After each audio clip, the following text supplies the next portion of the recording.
guest here today at Drinking on the Edge is somebody who's from the Isle of Manhattan, Mozel Watson. Welcome, Mozel. Thank you for having me. Yeah. Now, Mozel is somebody with a couple of decades experience in fine wine and dining. Part of his background, he'll talk more about it when he get tell his story a bit, but he's worked in the on-premise, he's worked in the off-premise, various places he'll talk about. He's circa 1988, so yours truly has got a couple decades on him, but when we first met a couple of years back in NYC, took a real liking to one another. It took us a while to get to this point here today, recording here at Drinking on the Edge. But what he's doing these days is not on and off premise. He's here to talk about mostly his work as a importer distributor of wines. Welcome to Drinking on the Edge, Mozel. Yeah, man. Thank you again. Thank you for having me. And yeah, I'm ready. Let's go. I mean, I also brought wine, so we can start by having a glass too. Right? So yes. As you're pouring, so give a little bit of background. How is it you came to wine, or wine came to you? So so how I came to wine, my first job was 17 at McDonald's. I was making $6.75 an hour, and I thought I was the king of the world. I told my mom I'm moving out. I'm not paying rent, and I was working at McDonald's. And White Castle, coincidentally, paid $10 for overnight. So I was like, oh, that's the same. It's the same job, but more money. So all right, I can do the White Castles. And I started working White Castles overnight. And I can't sleep during the day, so I was just up. I'll be up all day and then try to work 11 to 7 overnight. And one night, as I'm placing the patties on the skillet, I was falling asleep, like face first. That sounds dangerous. Yeah, it was scary. So I asked the manager if I can sit in the corner and nap, and she was like, "Go ahead, but this is the last time." And so I ended up sleeping the whole shift. I didn't work that day.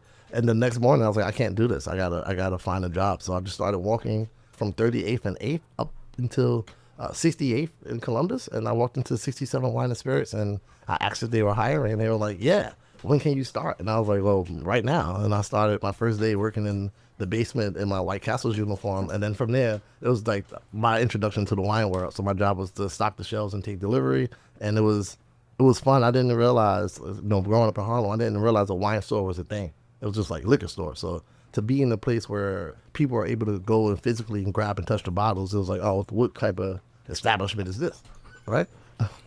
So, for those of you who can't see us, which is all of you, Mozel is being assaulted by my puppy Snowden here. Give him some love. That's all Snowden likes. Yeah, he's a dog lover, just like all of us here at Drinking on the Edge. So, working in the basement, they would send me on deliveries, and I would take the deliveries and come right back to the store. The other delivery guys, stock guys, they will, I guess, hang outside. They'll spend time just running around. So the store saw me coming right back. I was like, oh, this guy really wants to do this. So they promoted me from being the delivery guy to the shipping person. So I'll get the bottles and I'll send the delivery guys out now. And this is where my love for wine just came. So where my shipping desk was, it was a refrigerator here, and people would come back all day long and say, hey, can you recommend a white wine? Can you recommend a white wine? And I'll be like, let me go get the sales rep. Let me go. And then one day I was like, fuck it. Can I curse? I'm sorry. One day I was like, forget it. And I recommended Head Select Chardonnay, and only recommended Head Select Chardonnay because Chardonnay was the easiest grape for me to pronounce at the time. It was only 3 syllables, Chardonnay. And then Head Select, I thought, was the gas company. So I was like, these guys, they make everything. They make trucks, they make gas, and now they make wine. This is a great bottle of wine. You should try it. And then people would just buy it. So I was like, oh, that's not hard. Like, I don't need to know anything about it. It's like, oh yeah, Head Select Chardonnay is great. And probably like every day, 3-4 times a day, I'll sell bottles of Head Select Chardonnay, to the point one day the owner hears me say, Head Select Chardonnay, Head Select Chardonnay, to like 3 people in a row. He calls me to his office. He's like, what the fuck are you doing? You don't know anything about wine. Why are you selling wine? And I was like, oh, well, because, such and such is busy. So he yells, Bernie Weiser, he yells to oh my God, I think her name was Susan. He yells to Susan to tell her to go get this book. Go get the book you told me to go buy from Mozel. So she leaves. Across the street was Barnes & Nobles. She comes back with Windows on the World by Kevin Zarelli. He hands me the book. He's like, I don't want to hear you sell another bottle of wine until you read this book.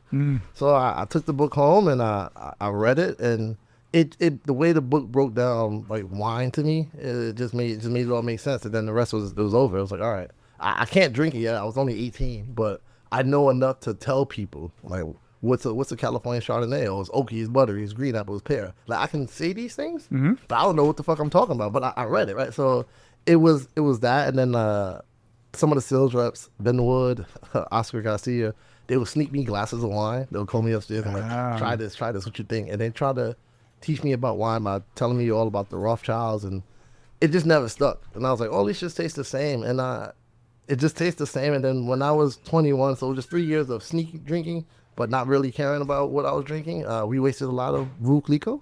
it was true. We wasted a lot of Veuve Clicquot.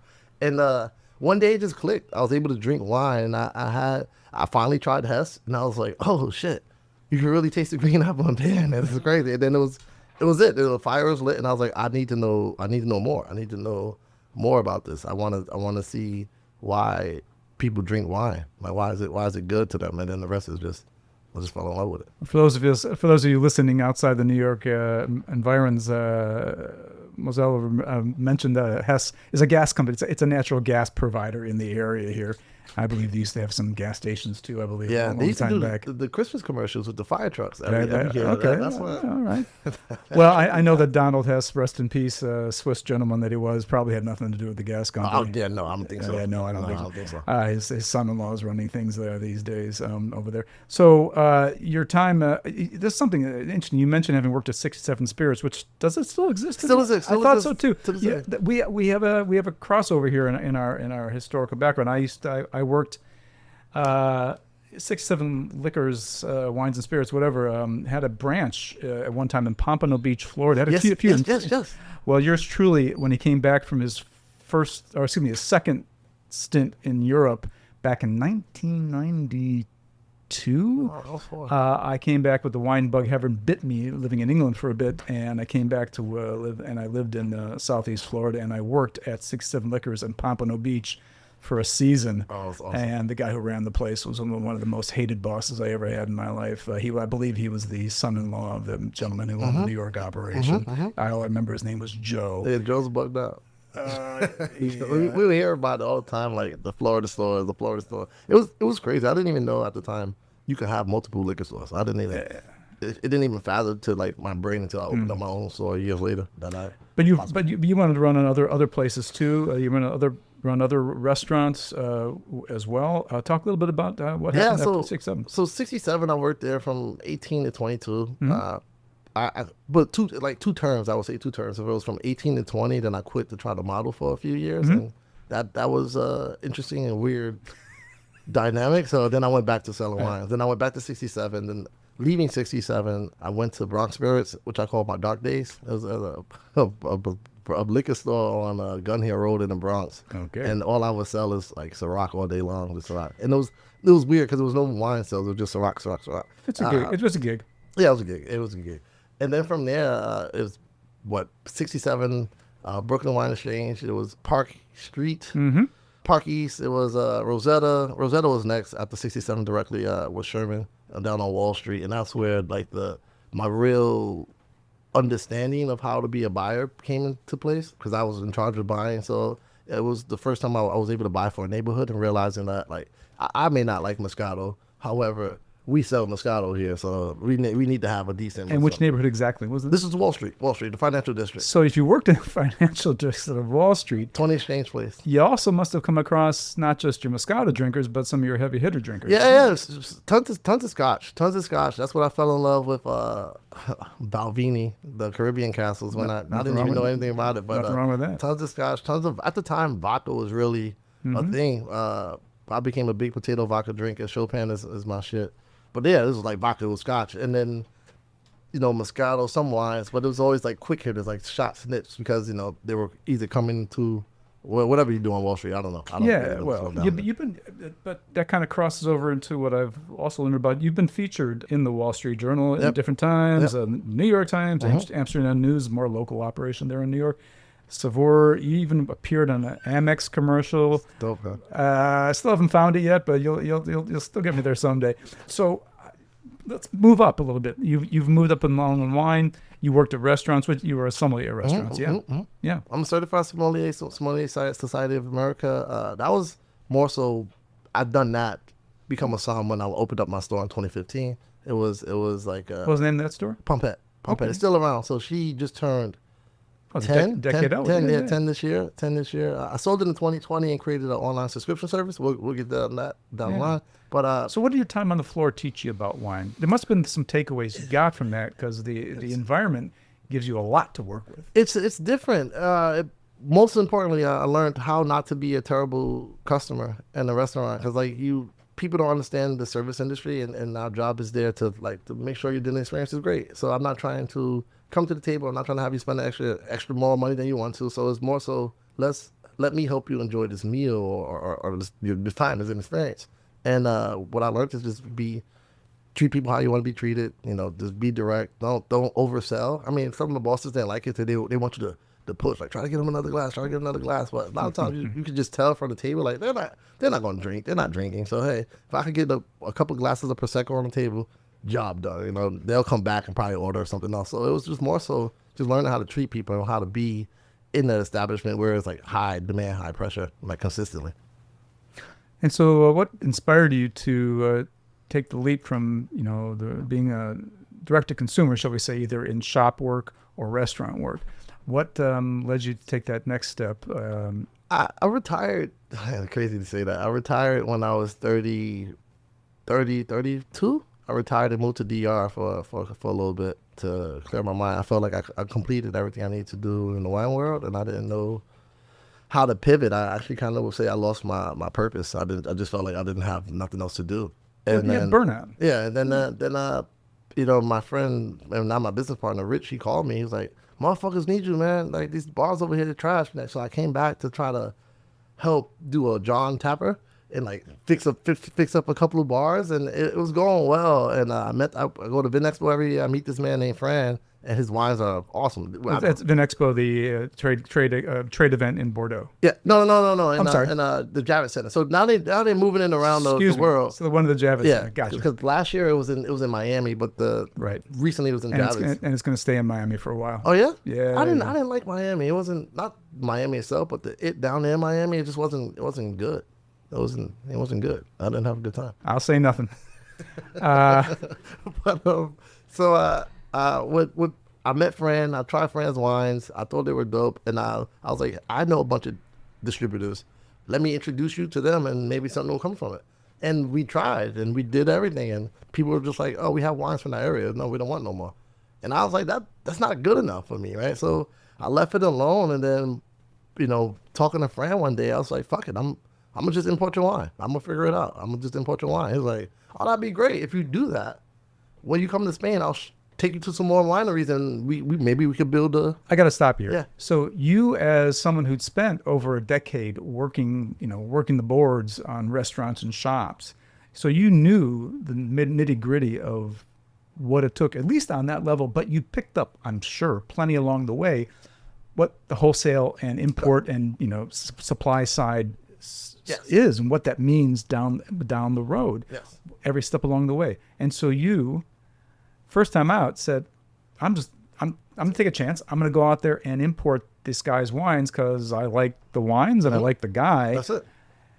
But you knew already what all the steps that need to take place for you to have your business happen. Yeah, I mean, I've been a buyer before But not at that level. right before I switched sides, as I always say, because there's two Yeah. sides, right? But I've been a buyer, right? And I bought. So I dealt with sales rep is the point I'm getting at. You've been on the other side of the table. Right. Yeah, yeah. So I've been sold to, and now I'm the one doing the selling. But I know most of it is, well, who I bought from was relationship based. Like I don't care about your product. Sure, unless it's one of the big names that you got to have, fine. But if it's not, then I don't care about the product. I care about who's selling me the product. Who are you? If I can't Be a nice guy, meet the terms of the deal. exactly, if I can't talk shit with you and drink and have a good time, then I'm not going to put money in your pocket. I mean, we can try. There's a million wines out there in the world. Sure, they all have their own stories, but I can put any Pinot Grigio on the list that I want. So became more so about buying from people I would love to sit down and drink and talk to, and then that just explored. But that's one side. Right. You're buying with people you like. That's great. Now, so now as a seller, it's like I don't care who buys. I want everyone to buy, and it's hard to. Well, I was again, we were talking before we started recording. It's hard to sell to people now when you know more than them. So before, in a retail shop, I know 90% more than anybody that's gonna come into my retail shop. It's my retail shop. It's your job. As a distributor, go into someone's business, they know more than me about their store, but they can be wrong about a wine and just don't even care. It's like, oh yeah, no, I only want Sauvignon Blancs from, you know. But you need to sell your product. Yeah, I know. So you gotta kiss a little ass and kiss a little babies and shake some hands. You gotta do everything. Shake some babies, kiss some hands. Yeah. You gotta do it all, and it's fucking, it's ridiculous because it doesn't need to be that way, but I guess it does because whatever. But then again, isn't it all about establishing those relationships and maintaining them? Because and so everybody wants to be. Things if you're a buyer, you know that everybody wants to be your friend. Correct. They only want to be my friend because they want me to buy something to them. Want your money. And I can't. So as a seller now, I'm authentically fun and I always want to hang out with people, but I don't want to come off like I want to be your friend just so you can buy this. So I don't, you don't have to buy the wine. I just like coming to your store and kicking it with you. That's a way to start it, but it's different. I mean, I'm learning as we continue to grow. It's a small operation. It's just me and Rich for now. We'll get some more. As we do more sales, we add more people. It's that type of game. And so you're currently only selling your product in the New York City metro? We're in New York. We're in New Jersey. We are. Congratulations. Thank you, man. Thank you. We are in Ohio. We are in Cleveland. Yeah, Cleveland. We're in Cleveland, Ohio. We are in Miami, Florida. We're in Houston, Texas. I hadn't been informed. I didn't realize you're this widespread with your distributor network. Congratulations! I have no family. And yet, but the thing is, you haven't set up your business. What's your business called? Wine God Imports. Wine God Imports. You are AKA the Wine God historically. In the flesh. Yeah, and then but your company has only been in as a license since when? This year, last year, literally a year. Literally a year. It was August 2024. A year yesterday. Okay, well, congrats. Happy anniversary. It's your paper anniversary. So that said, how'd you manage that already? You're in 5 states, I counted. Is that correct? Yeah. How'd you manage that? Connections. I'm the wine god. I run around and I just call friends. Hey, you got a bar? Oh, okay. Well, I import wine now. Well, I would love to buy it. Well, how can I sell my wine in Cleveland? Then look up what does it take to get my wine distributed in Cleveland. And a lot of times I work with Park Street. They act like a clearinghouse for us in certain states where if the bond is too much, like for example, the bond in New York to sell alcohol is $10,000. Yeah, which is a lot. I don't have $10,000. So for a little bit, I use Park Street to use their licensing to make the money, then to apply for the bond for myself, and that's what we do state to state. That's good that they're so accommodating and helpful you in that regard. Because as a newbie operator, those crossing those bridges can be tough, and Park Street has a good reputation. They're good, you got to go in there. So on to the what's really matters. What's in our glass. Yes. What do we got here? And then let's use this. You'll talk about this one, but I'll hear more about your portfolio. Okay, so start out with what's here. So what we're trying now, which is one of our, I can't even say that because all my wines are my pride and joy. But this is the Millennials Origin. So it's 100% Ardennes from La Mancha, Spain. Ardennes, as we all know, for those who don't know, is the most widely planted grape in Spain. Usually used for brandy or cognac. They make it, they distill it. But this winemaker, Jesus Millennial, decided to make a still version, 100% Ardennes. We do 3 different variations. There's the Origin, there's the Original, and the Plus. The selection, and they have minimal oak intervention, no added sulfites, all natural, clean. Also, back to our portfolio, just about all of our wines are vegan. That wasn't planned. It just happened to be that way. And coincidentally, I've been on a crusade of telling people, and more so it was me being an asshole talking shit because I was making fun of vegans. Because like, oh, you drink wine, but you don't know that there's animal byproducts in wine. And they're like, so you're not really vegan. That was my thing. And then it became to like, oh, wait, people really don't know like wine is not vegan. So then it just grew to like, all right, let's make an emphasis on telling them like, know what you're putting in your body, know what wines you're drinking, and then having wines to showcase that. So the wine might be vegan, but you don't need to be a vegan person to drink it. Correct. So it's wine for all. So we do 3 Irans from Millennials, and we also do a Cabernet, which is incredible. It doesn't drink like a cab. We also have Punta de Rus, which is our house winery. It's a cooperative of 25 different wineries who all grow grapes together, and we go through and make sure they all fit our standards, and then we make our wines. We have everything from also another Ardennes to we can do Zinfandel. We can do everything from like Tempranillo, Syrah. It doesn't matter. We most likely will do all our private labels, but that's our house winery, Punta de Rus. I love it. That's Fran's wines. That's all the wines I tried originally, and then he introduced us to Malayo's. Then there's another winery called Bodegas Torre Castillo. We carry from them a Grenache. We carry from them a semi-sweet Sauvignon Blanc, natural organic Sauvignon Blanc, and the Monastrell. All the wines that I pick, being that I'm a sommelier and been in the industry for so long, and tasting wines, I look for the purest expression of the varietal. So the Monastrells we have literally taste like what you expect the Monastrell to be: big, dark, hinky. So those are the 3 wineries. The 4th one, oh my God, how can I forget the name? Encomienda de Serva is our volcanic winery that has 3 inactive volcanoes, 2,000 acres, which I never seen 2,000 acres before. When I was upstate, shout out to my family at Hawsmoor, they have 200 acres. And I was like, oh yeah, this is the fuck I'm talking about, 200 acres. And then I went to Encomienda and I was like, oh, 2,000 acres. But this is what I'm really talking about. This is really how it is. So we That's in Spain? Yeah, in Spain. What region? La Mancha. So all our Spanish wines are from the La Mancha area in Spain. Okay, so all the wines are Manchego wines, and these are all your Spanish. You only have Spanish wines, or no? We have wines from Spain. We have wines from Macedonia. We have wines from the U.S. Yeah, we have some Macedonia shit. It's crazy. I don't even know why we got it, but it's like it just happened because like the portfolio started with the 5 wineries, and then now it just ballooned to where we have about 15 wineries. We have over 150 products. So Macedonian wines. We have some Australian wines that I've just ordered. We have a black woman making California wines, but in Indiana and in her home winery. Yeah, we have some Italian stuff. We have champagne on the way. So we have the portfolio's growing. Every month there will be a new bottle added, which is stressful to me. But yeah, things are really popping for you. Matt, have you tasted this? No, I'll take a tiny sip. Okay, I've invited our producer Matt Mercier to taste this Milano Aren. What vintage is it? I'm out of curious. 24? 24. Yeah. 24. The Aren grape, very simple, straightforward, clean, non-aromatic. Nope. Easy going. And then, like I said, the oak in it is very soft. Yeah. You don't really. It's not overpowering as a typical oaky white wine, but this is super easy to drink. And he will be here in September. We're gonna take him around and show him all the places his wines is around. Because he's 28 years old. So when we were able to sign him and get him to join the team, I felt like we signed the winemaker of the future. To be that young making something this good, it's like, we're on our way, So next 10, 20 years, we're going to be fucking even better. Yeah. I'm really enjoying this. I've enjoyed several of the wines I tasted with you a couple months back there in Harlem. La Bacchanalia. Yep.